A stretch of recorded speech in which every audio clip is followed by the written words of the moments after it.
नमस्कार किसान भाइयों, कृषि ज्ञान में आपका स्वागत है।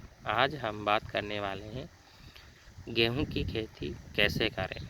जैसा कि आप सब किसान भाई जानते हैं, गेहूं की खेती सदियों से हमारे देश में होती आ रही है और हमें जो उत्पादन मिलता है वो उत्पादन सदियों से बहुत कम हमें प्राप्त होता है। इनके कई कारण हो सकते हैं, जैसा कि उचित बीज का चुनाव, बेमौसम या बेमौसम बारिश का होना, ओलावृष्टि, कीट और बीमारियों का आक्रमण, उचित ज्ञान का अभाव, कई कारण हो सकते हैं। इन सभी का जवाब हम लोग आज इस कृषि ज्ञान में जानेंगे। सबसे पहले हमें जानना है कि खेती जो करें उसके तरीके और विधि क्या है। जैसा कि आप सब देख रहे हैं, इस खेत में हम लोग गेहूं की बुआई करने वाले हैं। इस खेत में हमने पहले मक्का की फसल यानी कि खरीफ मौसम में मक्का जो फसल है उसकी बुआई की। उसकी कटाई के बाद हमने इस खेत की 2 बार कल्टीवेटर से जुताई की। कल्टीवेटर से जुताई करने के बाद खेत में नमी की मात्रा कम होने से या कम होने के कारण पलेवा की आवश्यकता होती है खेत में नमी की मात्रा बनाए रखने के लिए। जैसा कि आप सब देख रहे हैं, अभी पलेवा हमारे खेत में चल रहा है। जैसे पलेवा हमारा पूरा हो जाएगा, उसके बाद हमारे खेत को ओटाई पर आने के लिए कम से कम 7 से 10 दिनों का समय लगता है। ओटाई पर आने के बाद खेत की अच्छे से 2 बार कल्टीवेटर से जुताई कर और खेत को पाटा लगाकर समतल कर लिया जाता है।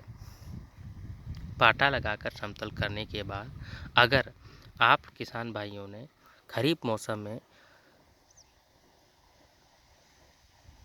जो फसल की बुआई की, उसके लिए अगर आपने ज़मीन में प्रॉपर खाद जैसे NPK, N का मतलब होता है नाइट्रोजन, P का मतलब होता है फॉस्फोरस और K का मतलब होता है पोटास, अगर दिया है तो अभी देने की आवश्यकता नहीं है। अगर आप लोगों ने खेत में दिया है तो आप लोग सबसे पहले सिंगल सुपर फास्फेट प्रति एकड़ 2 बैग आपको देना है। उसके साथ में 40 किलोग्राम पोटास आपको खेत में देना है। दोनों को मिलाकर अंतिम जुताई के समय खेत में आप लोग भुरकवा विधि से डालकर जुताई करें और पाटा लगाएं। उसके बाद प्रति हेक्टेयर 120 किलोग्राम बीज हमें बुआई के लिए लेना है। जो आप लोग अलग अलग प्रकार की किस्में बुआई कर सकते हैं, जैसे राज 3077, 3777, 4037, RD 502, 306, 742 जो विभिन्न क्षेत्रों के लिए रिकमेंडेड है उसी किस्म का आप चुनाव करें। 120 किलो बीज लेने के बाद बीज को उपचारित करें, जैसे निम्न फफूंदनाशक दवाएं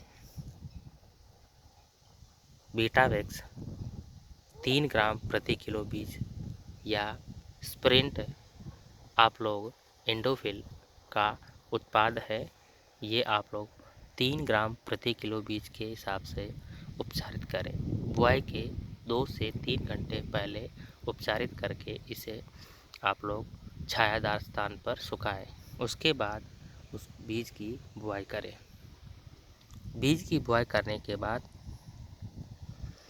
7 से 8 दिन में बीज अंकुरित होकर बाहर आने शुरू हो जाता है।